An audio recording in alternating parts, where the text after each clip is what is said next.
Hello, and welcome to the RHS Chelsea Flower Show 2026, an event supported by Range Rover. It is the final day of the show. Tonight we're bringing you the first of two highlights programs, looking back on a truly memorable week. From spectacular show gardens to the wonders of the Great Pavilion, we've had front row seats as growers and designers have shared their passion for plants with visitors from all around the world. Now, amongst all the many highlights of this week, inevitably we're going to talk about colour because the flowers are full of colour.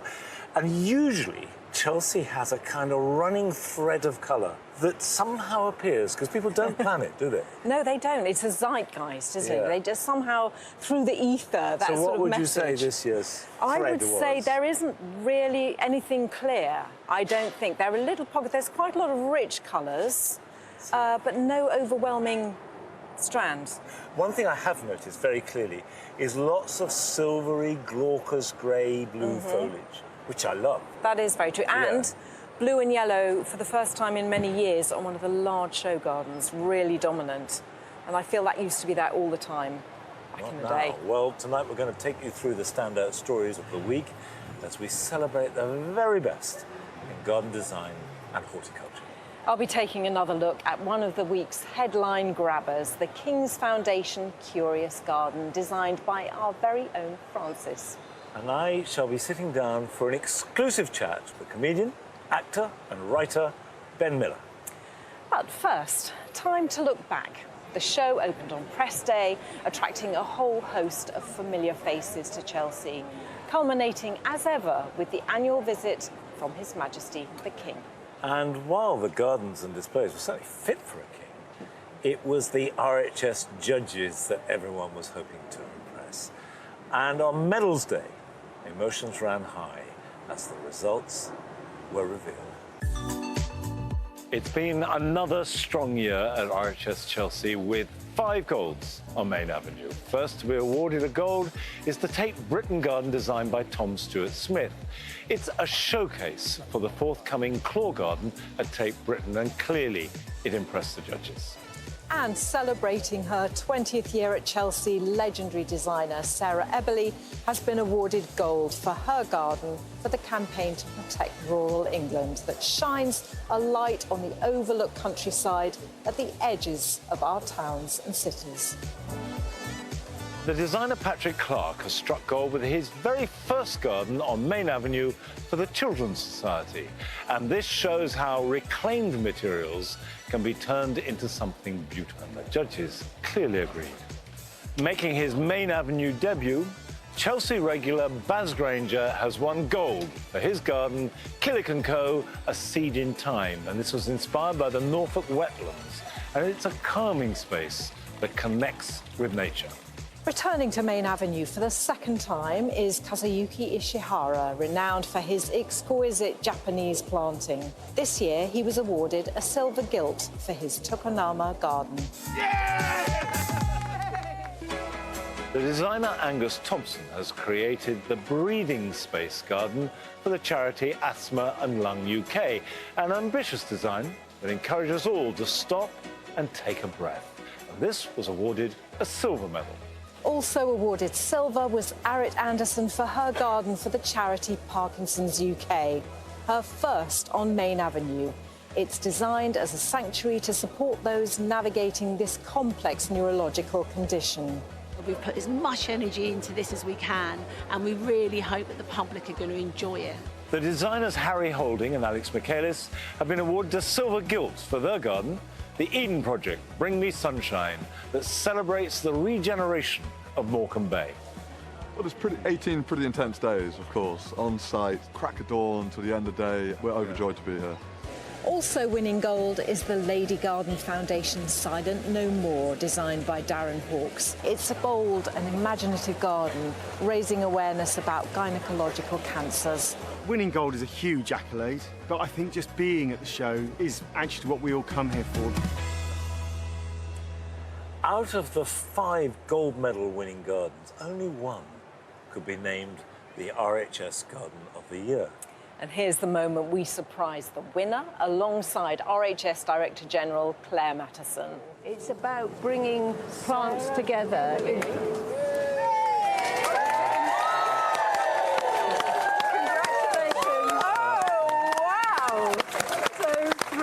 Thank you. Oh my goodness me. Can I give you a hug? Well done. Thank you so much. Oh my goodness me. Wow, look everybody. Well, Sarah Eberly was tempted out of Chelsea retirement to create her garden, and it was for the Campaign to Protect Rural England. She is the most decorated designer in Chelsea history, and it was a well-deserved 20th gold medal for her. Earlier in the week, I visited the garden to find out more from Sarah herself. Here is the finished garden, and it is exceptionally beautiful. And what I really like about it is the way it takes simplicity and expands that out without ever losing that essence of the countryside as a place full of familiar plants, but beautifully set together. There used to be a phase that you often saw at show gardens sort of 5-10 years ago of recreating a natural landscape, often brilliantly done, but not really a garden.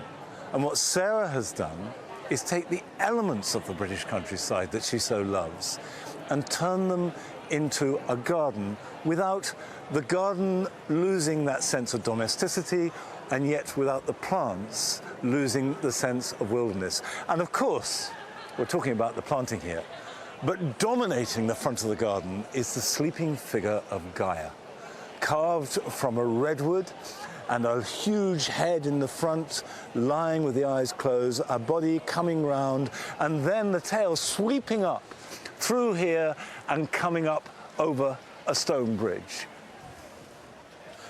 And under the bridge, we have a water feature and a circular sort of open communal space. And Sarah. Hello, Monty. Sarah, I'm so glad that you did decide to come back to Chelsea, because I think it's wonderful. Thank you. There's lots of really lovely things. Thank but you. first of all, what made you? Why? Having won so much and achieved so much, why would you put yourself through it all? Well, CPRE approached me, and Yeah. their message is so important to me that I just had to say yes. You know, I really like to believe in the subject matter, otherwise they don't become genuine. And just let's look at that message again. What is the core message of this? The garden? core message is about the vulnerability of fringe lands on our towns and cities, whether they're green belts or not. They tend to get eradicated by inappropriate building, by fly tipping, but they are the first touchstones of nature for people who live in towns and cities. And there's so much potential there. I mean, what you've taken is all those elements and plants, but it is a garden. Yes. Yeah. So for me it's a sanctuary, but it's a sanctuary for nature and it's a sanctuary for people, because I do believe that nature offers that sanctuary, and that's really important. People talk about going into nature and there's this thing out there.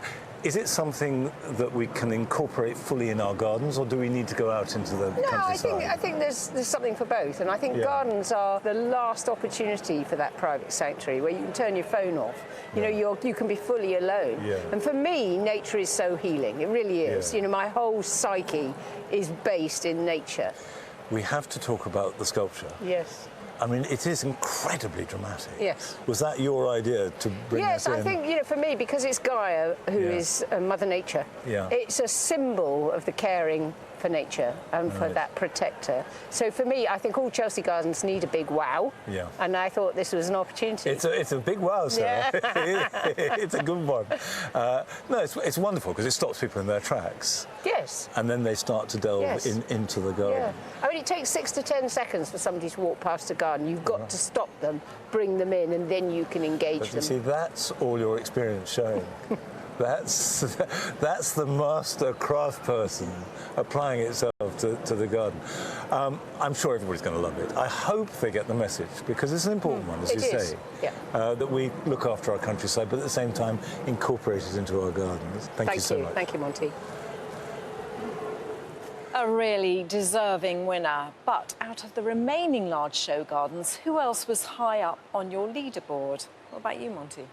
Well, I know that the judges gave equal marks, actually full marks, to Sarah's garden, Tom Stuart Smith's garden, Dan's garden, the Lady Garden. And I loved all three. I think Any of those three could have won, and they would have been a deserved winner. And the judges did what they could only do, which was to have another vote, and Sarah just pipped it. And I'm glad she did, because it's a fabulous garden. Well, I'm interested you said that, because we chatted through the week, and those are the three gardens we responded to as well. So, anyway, but the gold rush wasn't limited to the show gardens. And over in the Great Pavilion, more than 60 gold medals were awarded. And who better than Carol to share some of the highlights? I'm here in the Great Pavilion, and it's Medals Day. But what does it take to get gold? I'm going to find out.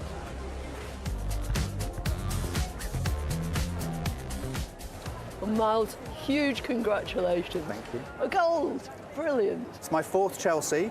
I got silver in the first year, 2 silver gilts, and this year gold. This is a really interesting display, but you're not in the usual category, the flora range, are you?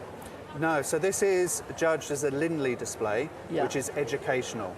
This is all about growing Acer from seed. So all your trees are in tip-top condition. What would you advise for anybody trying to grow an Acer? So if you're growing in a pot, which a lot of people do, make sure they don't get too dry. But also make sure they have good drainage, so they don't get too wet in the winter. And site them somewhere with not too much sun, ideally morning sun, afternoon shade. Congratulations to Warmanhofen. Their beautiful alliums have won gold for the 21st time, and they've only been coming for 38 years. And look at the quality of the flowers. If I can have a favourite, it's this one. It's called Spider, and it's a cross between Schubertii and Atropurpureum. And if you want something a bit more straightforward, how about this Purple Sensation? And Purple Sensation in particular will self-seed all over the show, so you'll soon have a garden full of it. Blackmore and Langdon have done it again. Their nursery is 125 years old this year. They've been awarded over 80 gold medals. What an achievement. Covert Garden Plants specialise in alpines. They've got 11 golds already, and this is their 12th. They clearly love their plants and know exactly what they're doing. Dominic, congratulations. Your very first time at Chelsea, and you've won a gold medal. Yes, we've done very well. It's been my dream since I was a child to try and come to Chelsea, but get a gold was never on my list. So tell us about some of these orchids. Are most of these suitable for growing at home? Yeah, so anyone can grow any of these varieties at home. You've got Phalaenopsis, Dendrobiums and Oncidiums. They're quite easy plants. You want to ideally water it around once every 10 days. Rainwater is better than tap water. And how do you keep it looking so fresh here? We have to spray it multiple times a day. But some of the time when it gets into the summer months and it's the hotter shows, you've got to do it 3 or 4 times a day. It's just extraordinary. I bet it looks good at the end of the week too. Fingers crossed. Yeah. Thank you. Of course, not all the gardens here at the show are judged, but that doesn't stop them from grabbing headlines. I'm on the RHS and the King's Foundation Curious Garden, designed by none other than our lovely Francis Tophill, in collaboration with His Majesty the King, Sir David Beckham and Alan Titchmarsh. Well, Francis and Alan are with me now, and my goodness, Francis, what a day it's been already. What's the response from people coming to see it? Generally really lovely. You know, when we were planting it as well, I had my head down in the border with high vis on and just you can earwig what people are saying about it. Generally, people like seeing veg, which is great for me. I love veg. You know, we've got it all in amongst the flowers. It's a little bit overwhelming. There's a lot of people, you know, I'm not used to it. I'm used to having the mucky hands that I've got, but it's lovely. But Alan, you've been here to give Francis support and sort of work in a very collaborative way. So How has that been for you? How have you I've done very little other than be at the end of the phone and meeting up now and again saying, look, it's fine, but she is such a good friend. It's been wonderful working with Frances since she started doing TV. And the talent, you can see, this is Frances, this is nobody else. A couple of friends, you know, Katie from Love Your Garden as well, but it's just, she's hugely talented and she'll get embarrassed if I carry on. No, I know she will. Also, he's not right. He has been on the end of the phone many times, full of loads of advice and that kind of experience of having done this before and working with the RHS and the King's Foundation before. It's been lovely having Alan here, and also providing lots of little bits of bric-a-brac for the curious. I cleared out my potting shelf. It's all in here. It's all come to When you move out, you clear out. It's in here. So, Frances, tell me a bit about the planting, because that absolutely sings to me. Favourite plants? This garden is about plants. I know it's got a very big building. That's because it's going on to be an outdoor classroom for Farnborough College, but this is all about plants. So we have flowery cottage gardening with veg. There's a rain garden in the back here, and then as you move along, there's herbs. So I've got so many different herbs. This is the idea, is it's a botanist's garden. So there's so many different interesting species. We've got a really rare lavender Buchii Buchii, that's from Jekka. Also, there's a critically endangered edible called oyster leaf, which is right on the front. There's Alice Artindale delphinium in the middle here. There's only 12 of them in existence, and we've got 3, which is a little bit scary because I can't lose them.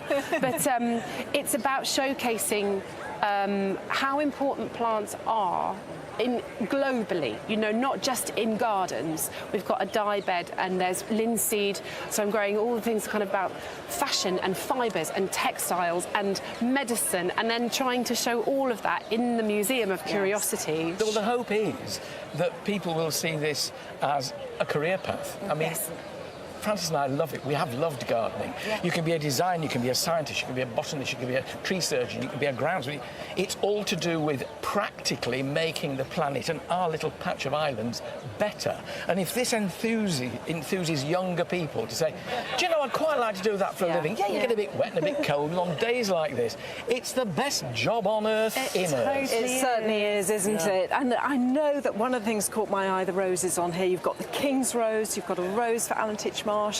David Beckham, I feel we need a Frances Top. I think after this year, it's a must. Yeah. Well, I hope mine's a bit of a hedge climbing, sprawly, natural-looking thing. Yeah, it'll have a very relaxed relaxed, maybe a little unruly. And you've got the Royal Tour later on. How are you feeling about that? Slightly nervous. What I feel like is that there's a big responsibility to get this right, you know, for the RHS and the King's Foundation and everybody who's been involved in the project. We had a meeting with the King at Highgrove and she went down a storm. It was amazing. David and I sat and let her tell... Just let her do it. Yes, let her run. Afterwards, she said, did I talk too much? No, she was fab. I mean, as you can see, she's engaging, she's enthusiastic. Who couldn't like it? Well, I just think it's the most incredible garden. It's a triumph, Frances. Alan Hugh.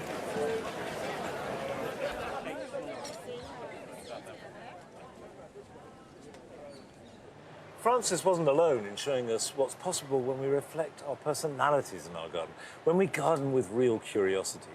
And earlier in the week, Eric and I took a stroll down Serpentine Way to see how the designers in the smaller categories were letting their creativity run free. This is a little garden of shared knowledge designed by Caterina Cantalis. And the idea is to have a garden where children can learn about plants. And looking everywhere, the height is for little hands. Perfect. Look at these hands. They'll be able to get in here and all these edibles, and they'll be like that, won't they? I mean, well, I know my grandchildren forever putting things in their mouth. Hopefully the right things from doing it. But it's full of interesting things. Although there is also that one incredible design tip, which works, but people always get wrong. If you've got a small space, put something big in it. Yeah. Makes it seem bigger. And that central piece holds all these little bits and pieces together. Well, it's so important because it's only 5 by 2 metres. And the thing is also, Monty, this one, best balcony and container. And I can see why. I know, it's lovely. Attention to detail. It's lovely.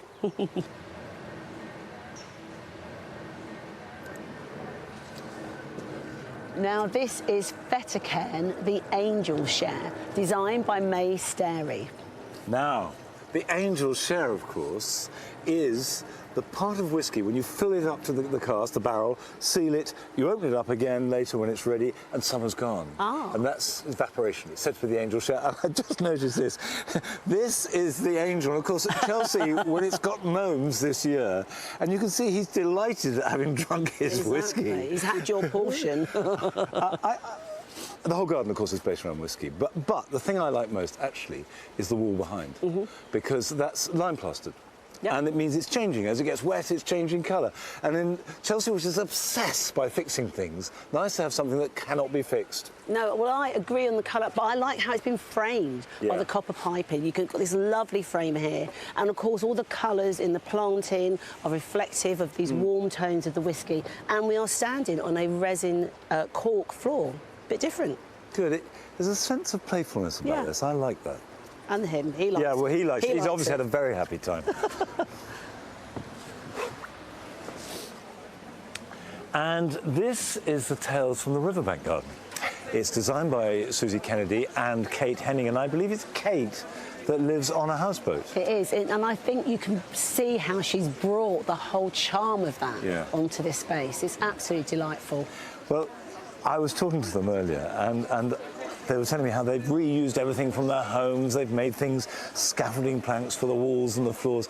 And that kind of creative energy and sort of zest come through, doesn't it? Well, it's so important, you know, to have your personality in a garden. Yeah. But look up, though, Monty, because very clever use of having that upper balcony.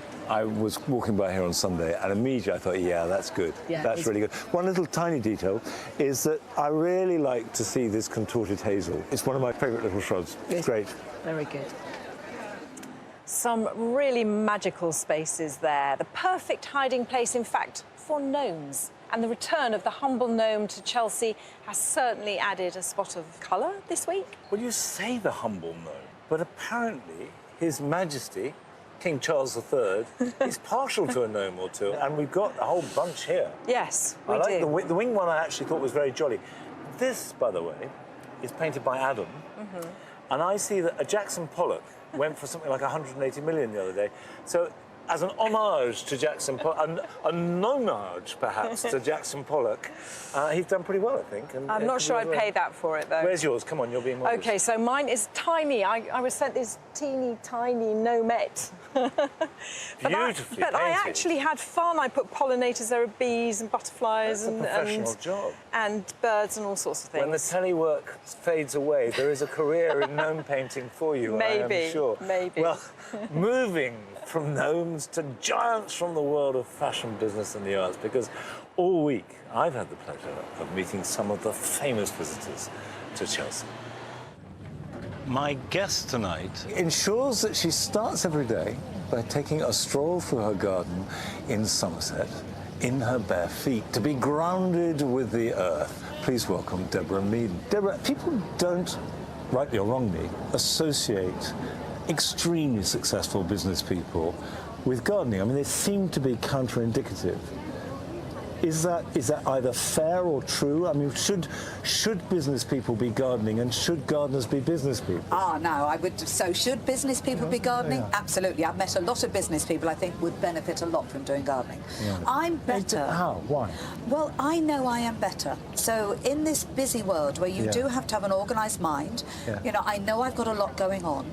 I think to start your day well is very, very important, and just to make sure you kind of reset. And that's what gardening does for me. The other thing I would say about gardening is that in business, people can get very impatient and very anxious. I can shout at those plants as much as I like. They are not growing any faster. So it teaches patience and resilience and long-termism. No, I think gardening is a brilliant thing for business. Welcome, David Harewood. I feel like a little tiny bit of a fraud in that it's not that I've taken up gardening, I've become interested in gardening. Listen, that's the same thing. Is that the same thing? It's the same thing. Oh, I always thought you were supposed to get... No, that's a very British thing. You're not a proper gardener, you say. Let me see your hands. Tell me a little bit about your garden. Well, we moved into our house in South London about 10 years ago. It was a new build. Yeah. It was a little overgrown and a little bit uninteresting. My gardener, Ian Bridgeford, he started suggesting things, and just watching the results of things grow and things come back the following year. And I was working in North America for a good 10 years. Yeah. I've now been back in England for about 4 or 5 years, so I'm much more at home now, and I'm loving it. I'm, get rid of that. That doesn't work. Let's put this one in. That's going really well. That's really, really healthy. Let's get some more of that. And it's just, the whole thing has grown and become alive. And what does it do for you to be out there? I could go out there for 10 minutes and next thing I know I'm out there for 3 hours. Yeah. And I think that's wonderful. That time, stress, pressure just seems to disappear when you're in the garden. Because you've got things to take care of, you've got things to nurture, you've got things to care for. You see? And I love that. I love the fact that it's taking pressure off, but it's taking the importance of the outside world. But you see, the thing you raised there, which strikes me as really, it's about having to look after something. Exactly. Obviously, we all know you for the sort of incredible use of colour and vivacity. Where does that come from, do you think? I suppose a lot of it is looking at nature. I mean, I've loved drawing flowers, so it's always wonderful when flowers appear and you think, I better draw that while it's there. And do you like the hands-on stuff? Do you like actual gardening? Oh, I enjoy gardening, yes. I'm OK at potting up. At the moment, my poor camellias aren't doing as well as they should, so we're going to take them out and cut their roots down a bit and repot them in fresh soil. That's a good idea. So, is Chelsea something you've come to regularly? I mean, is this the first time? Tell me about it. No. Not. I don't come enough, but I try and come here each year when it's on, and then check out the ones that grow on my terrace first, and see if I can get, how do they get such splendid hostas with no holes for the slugs and things like that. Fantastic hosta display. You'll see hostas everywhere. So, what are you noticing in the gardens when you look around? What sort of creatively? Creatively, I love the fact that everything is all hodgepodge together. I mean, really, it's a work of art what they've done, but see the foxgloves and the ferns, and then you're looking and thinking, and an iris here and there. They're just gorgeous.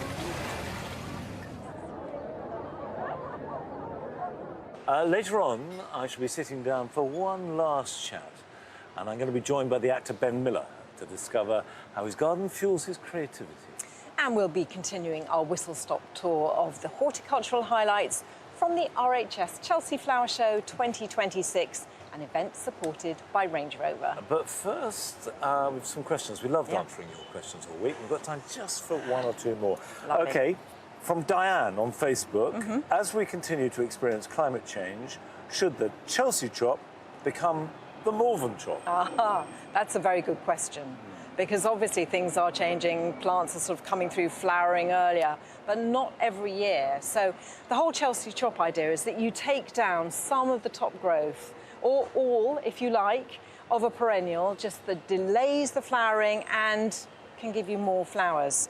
And normally it's done around Chelsea time. Malvern perhaps a couple of weeks earlier, but I think each year you have to judge it on its own merits and just think see. Any time in May is fine. Yes, quite frankly. we'll go with that. So yeah, Malvern, Chelsea, and local flower show. Yes. What else we got? Right, OK. Another Diane. I have a brown turkey fig that's outgrown its terracotta pot. I'd like to plant it in the sun beside my old cottage, but will the roots damage the stonework? Can I plant it in the ground, or should I repot it again? OK, it won't damage the stonework. You'll be fine. Don't worry about that. I will put it in the ground if you can, because it will grow bigger, and if it's bigger, it'll have more fruit. And the cottage will restrict the roots a bit. Keep it watered, keep it fed, and make sure the roots can't go into really good soil, because all you'll get is a big tree and no fruit. But people worry too much about that. It'll be fine. Now, we're going to have more questions later in the show, so if we haven't asked yours, don't worry. Chelsea this year has again proved that it can provide a whole world of inspiration. Absolutely. There are international influences here aplenty. So join us for a horticultural trip around the world, all without leaving Chelsea. And we start close to home in Morecambe, one of Britain's oldest seaside towns that's inspired one of the gardens on Main Avenue. What a truly uplifting space this is. Look, your eye is carried right up through this poplar tree with the leaves just sort of sparkling in the wind. Beautiful. and then the contrast of the stillness of this water and this extraordinary structure right in the centre. I must say, Alex and Harry, you have made an amazing garden, and you've won a silver gilt medal, which is fantastic. How was the whole process of bringing it to Chelsea? I mean, it's quite a ride, as you well know, an absolute roller coaster, but incredible to be here with such an amazing array of different teams, experts in their fields, and landscape associates leading the build, and it's 18 very full-on days, but incredible process. Yeah, and you're here, and it's all been worth it. Tell me a bit about this clamcrete, because I think that's really interesting, combining the shell with the concrete. So, I mean, yes, the clamcrete we've used on the floors and on each of these sections here. It's a mixing clams from Morecambe region with very low-carbon concrete mix. And it's a very effective way of building in different areas in the country with different aggregates rather than pure cement, which is really not that great. And of course, Morecambe is the sort of the other character in this garden, isn't it? Because it's so specific to that place. Yeah, and everything here is from Morecambe in so many different ways. And as Alex says about the clamcrete, those waste products from the Morecambe seafood industry, the limestone boulders, even this polished table with that limestone. So ultimately, when it goes back to Morecambe, if it was just left for decades, it would just crumble back into the landscape that it came from. And this boundary quite literally brings the landscapes of Morecambe to life at Chelsea Flower Show, with a journey from the coastal scenes through to the more inland rocky scenes created by the artist Finbar Ward in collaboration with the young adults that we've been working with. So wonderful. Beautiful to see it here. And of course, it's going to live on in Morecambe. Yeah. So a great future ahead of it. I mean, the most extraordinary garden. I hope we're going to see you on Main Avenue again. Well, from the British seaside to the south of France, and the Project Giving Back feature garden designed by James Basson, where he recreated the ochre mines in the hills of Provence. Did you go inside that? I didn't. I saw it from the outside, and I think perhaps I would have responded better if I'd gone in. A lot of people found it very difficult. I went inside. I thought it was wonderful. Yeah. And the story of these mines and they're crumbling and the trees are growing. I loved it. Anyway, from the south of France, we went to South Australia, where Max Parker Smith's Journey Beyond the Tracks garden was inspired by the train journey from Adelaide to Perth, and I like that. Yes, I was really struck by it. And I think because I've never been to Australia, so for me it was that sort of tantalising glimpse of what it's like. Beautifully done, too. Yeah. And, of course, who can forget the winner of the RHS Best Exhibit in the Great Pavilion that represented a slice of South Africa's Cape region? And I know you were a fan, Mont. Well, I admired the display hugely, and I've been to the Fynbos a number of times, and it's fascinating. But here is a confession. I've yet to learn to love proteas. I don't know. They seem to me like not very good artichokes, but there we are. That's going to upset the whole of South Africa. However, something else that I do really love is Asian garden design, and seeing the influence of that across the show was fascinating. And so I went exploring to see exactly how designers have used that in their gardens. Any visitor coming to Chelsea over the last 10 years or so will be very familiar with the wonderful gardens of Mr. Ishihara. And again, this year he's done another superb garden. And of course, the great attraction is seeing a garden that is so different to our own. And we've absorbed lots of plants from Japan, hostas and acers, and from all over Asia, going right from Japan across to the Mediterranean. What I want to look at is the way that we have absorbed these influences, perhaps to an extent that we're not quite aware of, and included them in our very Western gardens.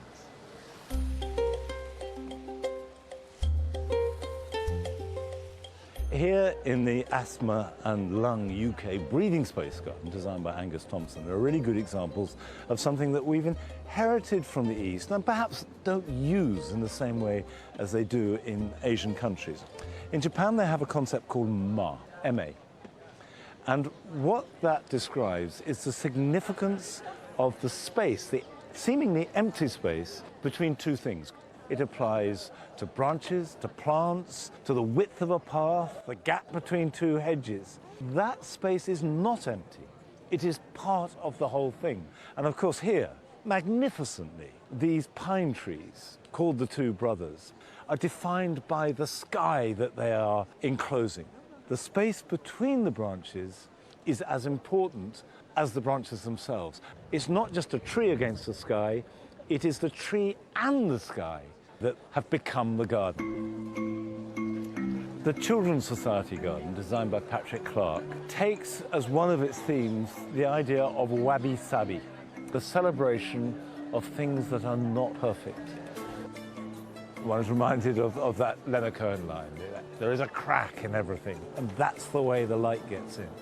So you use reclaimed materials. The tin at the back is chosen not because the virtue of recycling, but because it's more beautiful than new tin. The rusty metal. Plants that don't quite grow as you expect them to, but actually by growing a little bit wonky, they become more beautiful. And actually perfection's boring. In people, in plants, in gardens, in life, everything goes a little bit off. And that's what makes it so beautiful. This is a really good example of wabi-sabi, and it's beautiful. You have wood with a split, which, if it's a table, is pretty disastrous, and you'd think you wouldn't use it. But it's been beautifully repaired, so the split and the repair become part of the final object. Talked a lot about the influence of the Far East, but this garden, Contain the Rain by John Howlett, takes us to ancient Persia and Islamic gardens. Now, the very first gardens are reckoned to be Persian, about 500 BC, and then the Islamic influence took over, and you have gardens that are just like this, which feels like an oasis. And we could all relate to that. All our gardens, in one way or t'other, are an oasis against the busyness of the whirling world around us. There's a tendency for us to think that our gardens are very British. But British gardens are influenced from all over the world, and an amalgam of discoveries and plants and thoughts and concepts, and a lot of those come from the East. If there's one thing Chelsea proves year after year, you don't need outside space for plants to transport you to a completely different place or time. Francis took a stroll through the houseplant studios for a spot of horticultural time travel.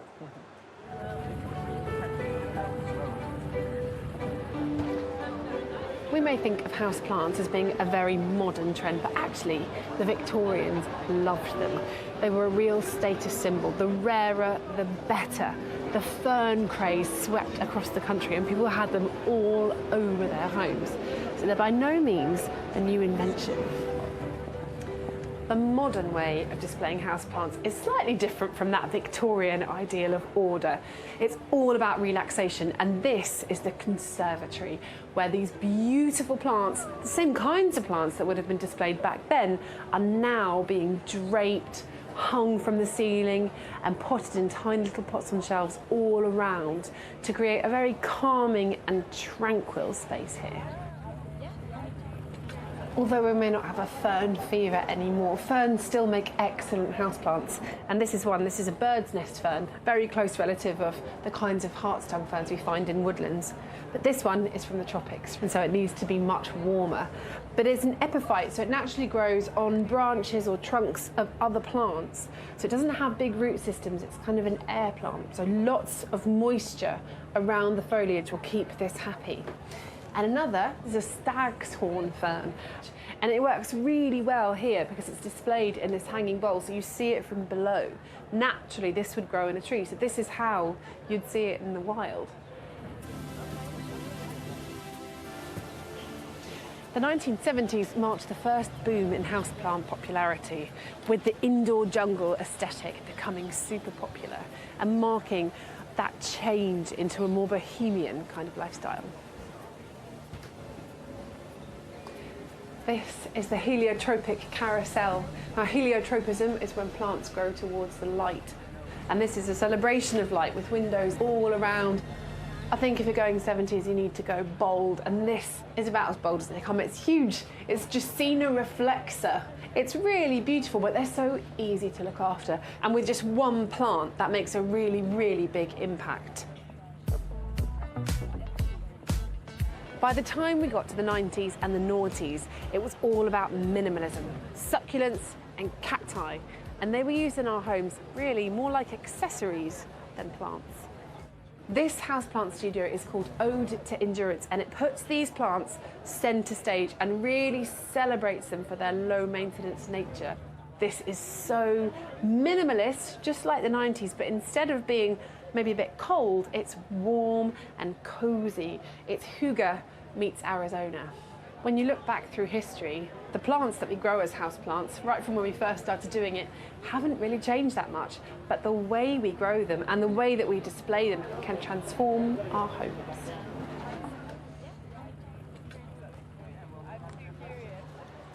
Making the inside as beautiful as outside isn't restricted to houseplants. And over in the Great Pavilion, I went to explore the floral creations of those competing to be named RHS Florist of the Year.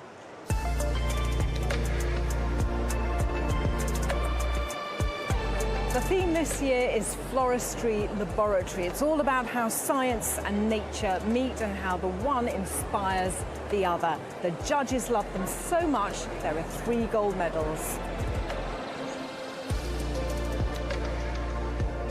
Vanessa, how do you feel about being a gold medal winner? It's amazing. I genuinely hadn't thought about that part of it. You get so swept up in the process that when I arrived yesterday morning and saw that card there, I was just... There was people already here that knew me, that had seen it before me, so to have that reaction with them was really, really lovely. Tell me a bit about it. So this is an imagined laboratory setting where nature has reclaimed the space, and so everything has kind of got an origin to it. There's a story for all of the materials, but everything I do is seasonal, so this is really setting the time and place of this imagined laboratory setting. Well, you in turn have made all of us happy just looking at this. It's fantastic. Congratulations. Thank you. This extraordinary design by Helen James Flowers is called Fusion and Fission. It's about that moment when atoms explode and you get that incredible energy. And the colours here, they really speak of that. It's brilliant. Also, even the glass test tubes that the flowers go into, they look like the end of a rocket. So firework display is absolutely brilliant.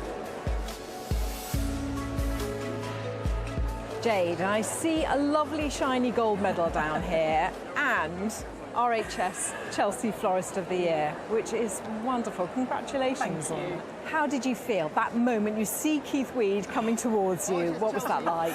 Oh my gosh, just all the emotions going on. I'd come in, I'd walked into the gold, which was phenomenal in itself.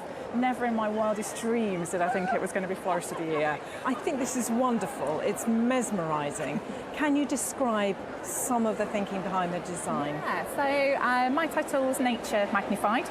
My concept was always the notion of plant cells under a microscope, sort of looking at that unseen level of nature.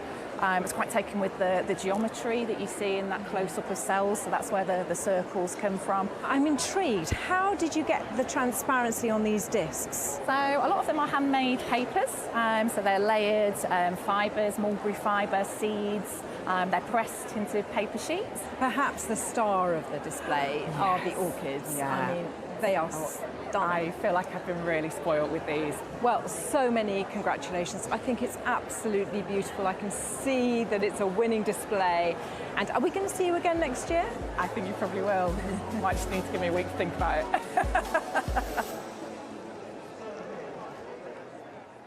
Over in the smaller garden categories, there were also awards to be won. The Woodland Trust Garden won the Best All About Plants category. And I've always felt that most British gardens are really woodland gardens, so this is particularly pertinent to so many of us. Meanwhile, the honour of Best Small Garden went to Adelshaw Goddard Flourish in the City, and this garden was inspired by the hidden gemstones of London. taking a look at this garden, you wouldn't really know that it's been inspired by London, but that's what's really clever about it. Take a look at the back wall. It's actually oystercrete, and that's referencing the oyster trade that used to be prevalent in our city. And then there's things like using Portland stone and this lovely verdigris copper, which we'd find in the sort of financial district of London. But this is a pocket park, and this designer wants us to be able to ensure that in the future we've got the planting that's going to actually work in our cities. So using things like the fennel, and there's the bascums, even plantago that many of us think of as weeds. But the one thing that I really like is that under our city there's all of these hidden rivers, about 20 of them, that have been re-diverted, and the designer has cleverly used a water feature to depict that.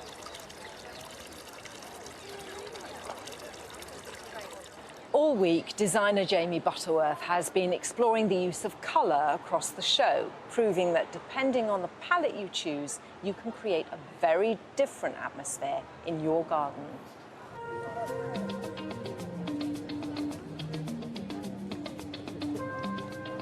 One of the main trends I'm picking up on from Chelsea this year is that colour is back, and no more so than in the Boodles garden designed by Catherine MacDonald. This planting is bold, it's elegant, it's regal, it's royal, it's full. This garden is bursting with colour. When it comes to choosing what plants go into a show garden, a lot of thought goes into it, from where the plants would naturally grow, what plants would naturally grow together, what colours work well together, but then also what these colours represent. And what Catherine's done here is celebrated the Royal Historic Palaces and used plants like this iris superstition here that are to represent the feathers of a raven from the Tower of London. And the reds, in particular, this beautiful claret peony. This is peony Buckeye Bell. These represent the damask wallpaper at Hampton Court and Kensington Palace. And it's impactful. So when you stand back and look at the garden as a whole, you just see this riot of curated colour. Using colour in a garden can actually be quite difficult, but Catherine's created this masterclass of how to use it with brilliant effect. She's actually segregated the two colours out here. She's got the purples at the front and the reds at the back, and throughout the rest of the garden, everything's clustered into its own colour groups. So you can see each colour defined. The trick is, and if you're going to try and do this at home, is use green plants, and they act as a foil that sets off the colours of these salvias and irises and verbascums. So in the middle we've got artemisias, labresia, and then this festuca amethystina. Three very simple plants that glue this palette together and make it joyful, uplifting, and it just makes you feel great. On the Alzheimer's Society garden, Tina has used colour in a very different way. She's using colour to soften the garden, using delicate peaches, soft pinks, and just an accent of blue through the myosotis, which softens and calms this space completely. Tina has even used colour in the trees that she's chosen. This is Malus tickled pink, which is an eating apple, but also at this time of year has the most beautiful pink blossom. It transforms the space and shows no matter how big or small your garden is, you can bring colour in there that works for you and your space.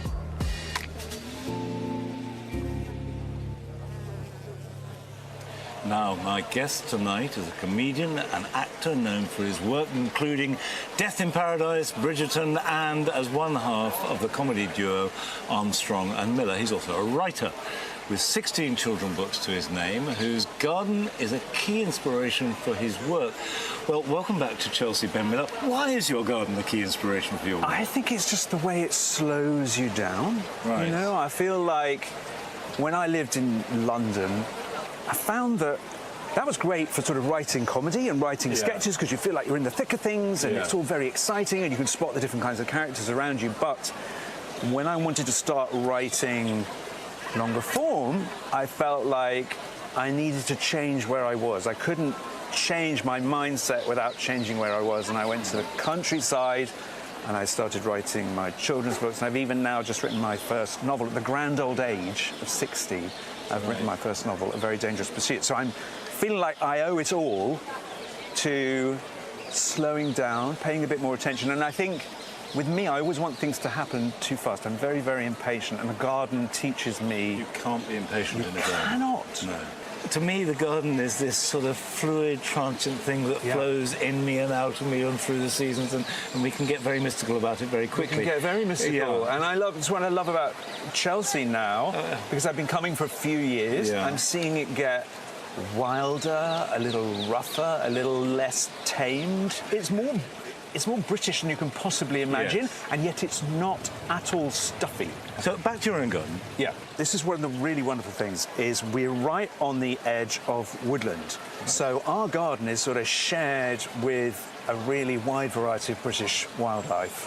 We've got everything, muntjac, we've got red kite, we've got, more rabbits than you can, shake a stick at. I've got a little writing cottage, and I close the door in there. It's like I'm disappearing into a TARDIS. It's just wonderful.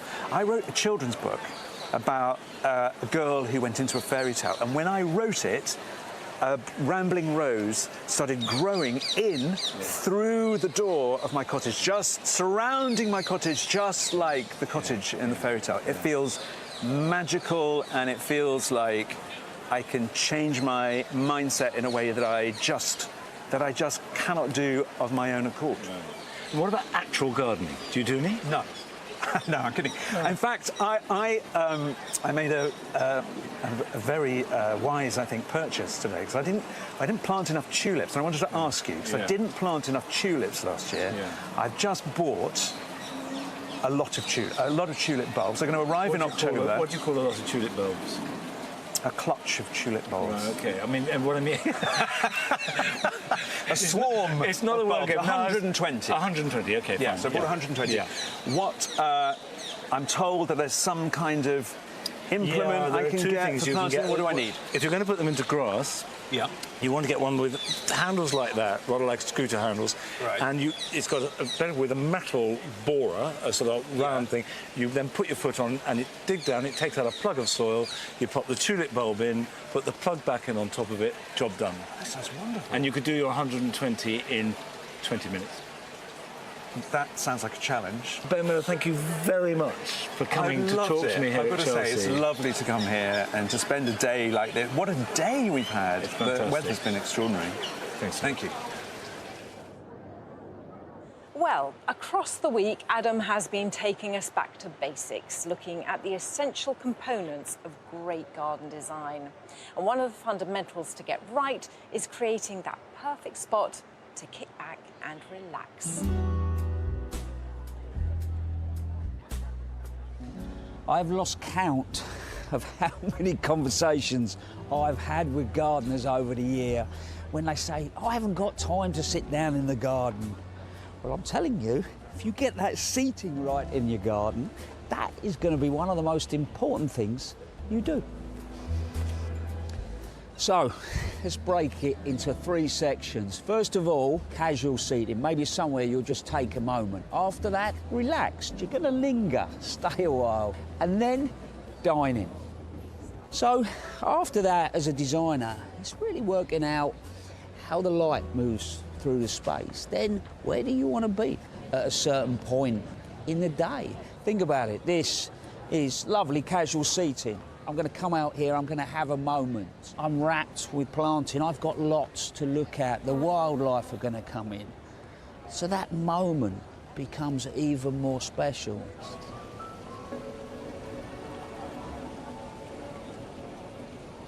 We can be very visually driven. How does something look? And yes, that's important. But for me, relaxed seating needs to hold you. So ultimately, atmosphere is incredibly important. If you want to bring a group of people together, you want to sit them in a space. Maybe if you've got room, it's away from the house, so you've got that disconnect with everyday life. You surround yourself with planting. I know not everybody can have this, but it's got all the elements. You've got wildlife, it feels alive. You've got the sound of running water. It just sort of calms. And then as, you know, the evening approaches, you can light a fire. And individually, a couple, a group of you, just spend hours enjoying the space.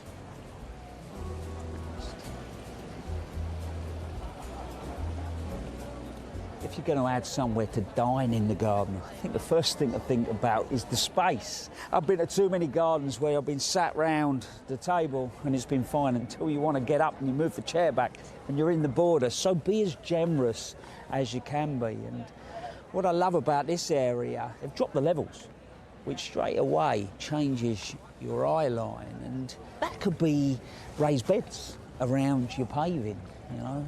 That eye line is so important. And then the last thing has got to be the materials. You know, here you've got timber, and that has this relationship with the timber building, you know. In reality, whatever you add to your garden, it just needs to feel like it belongs.